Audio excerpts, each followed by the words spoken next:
Yeah, my name's Ren Burnell. I'm the Managing Director of Galvins. Bennett Sazid, I'm the Sales Manager.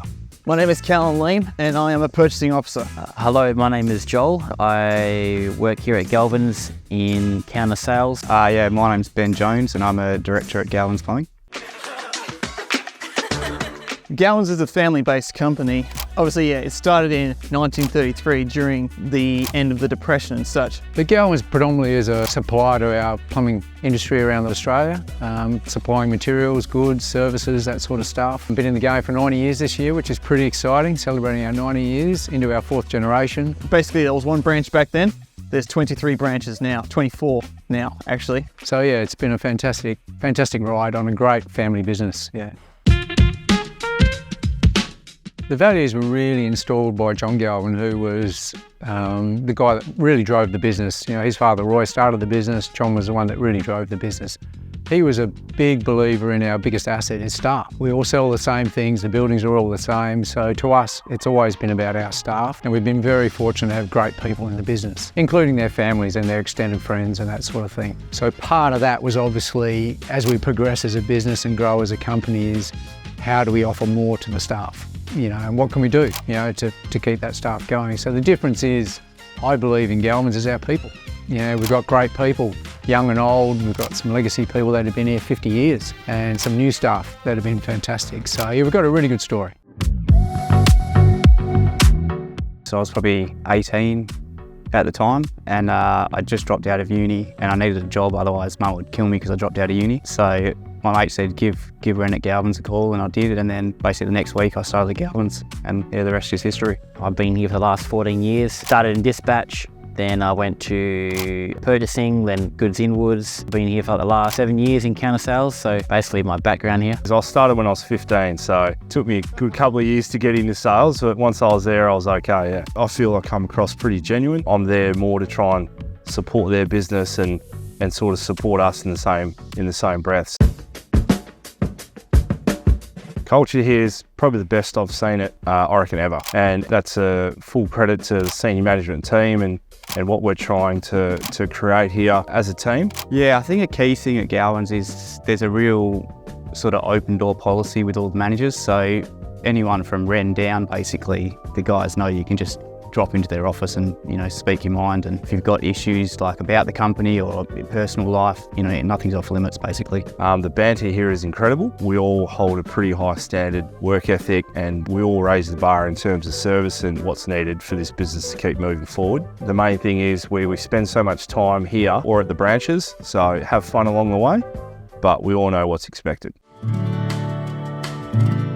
Top of the list for me is definitely exercise. I have to do some type of exercise, and I think that's not only important to stay in shape, but more than that, it's to keep me grounded. I've read a couple of self-help books, and like obviously, you know, having outside things to do, like my gym is like my sanctuary in a way. I love going to the gym. I guess that's my stress relief, my mental relief, like it makes me feel the best. Well, I'm diagnosed with Asperger's syndrome. So I deal with a bit more stress and anxiety than most people do, especially since my mind works linearly, based more on routines and things fitting in a certain order. When things fall outside that order, it creates a lot more stress in my mind than it does for most people. And in a business like Galvins, that can happen quite frequently, but yet I still have to deal with it because at the end of the day, we all have the same goal. We have to help our clients no matter what we do. Sometimes you've got to be selfish. We all have families and we all have work, but you've got to still fill up your own cup and make sure that you're traveling okay.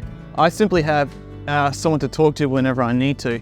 If it's one of my work colleagues, one of my bosses, or just the guy next to me, whoever it is at Galvins, you can always just unload, and they're always there to not just understand, but offer solutions. And the guys here at Galvins, they always offer far more solutions than the problem that has been created. I can always pick from one to choose, and it's often the right one.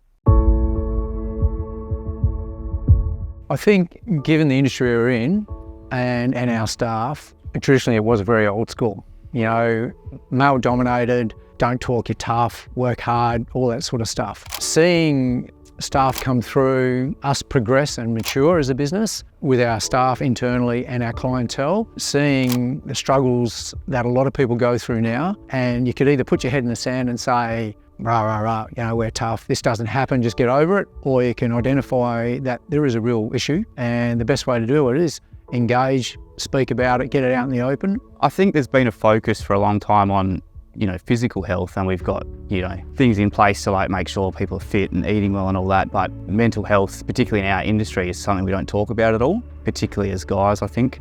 We don't talk about it. So I think more and more so that's becoming, an important thing that we start talking about it, look out for each other, ask if people are going okay, and know where to point people. So it's important. I don't often feel vulnerable because I often feel like I can be open and yet strong at the same time. I don't feel like I am dropping my guard or feeling a sign of weakness or anything like that. So what most people would consider an act of vulnerability, I don't call it vulnerability. In fact, I call it a sign of strength, because you have to be strong in order to seek help or seek solutions. Not doing so, that's when you truly are vulnerable, because you're open to more stress, more anger, and more problems. It's been great. So we've had probably 30 guys go through the mental health first aid training. Everyone loves Lockie and the way he presents the training. He's pretty much a rock star at Galvins now. Now we've got, staff looking out for each other, which is the main point of it, I suppose. And mainly really good to sort of get the key Galvin staff in a room together, and you hear everyone's stories. Everyone's gone through something or going through something, and just really good to pick up some tips on how to deal with someone who you think is struggling.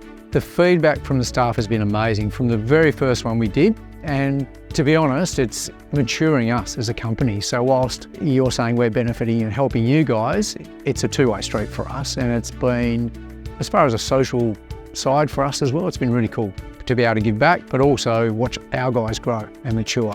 In a world, we've got a lot of staff and we're always growing. And if we can offer that little bit extra of help, it's going to pay dividends massively for us. So I guess being a little bit more confident in yourself and who you are as a person. There's a phrase that goes around that says, "It ain't weak to speak." So the only way you're going to get help is if you be yourself, you open up, and I guess tell them how you feel. You shouldn't be ashamed of it. It's always been easy for me to open up because I've done it in the past. So it's like, I'm not ashamed of it. It's just made me stronger as who I am as an individual. I think a key thing for me is just looking after physical health. If you're exercising, eating well and sleeping well, I find for me anyway, then stress seems to sort of, you can manage it that way.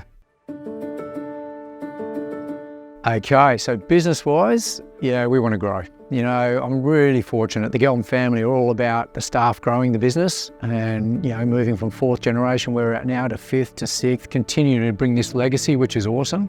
Worked incredibly hard to get such a stable business. For the people, I want this place to be a place where people want to come to work and enjoy. We've done quite a few changes since we've engaged with 20 Talk regarding hours worked, facilities we have, lots of different opportunities for the business and staff, but more so a place where people can come, a place they can feel included no matter where they come from, what background, who they are, and to know that, we actually care about our staff. And that is, as John Galvin used to say, your number one asset is your staff and your people.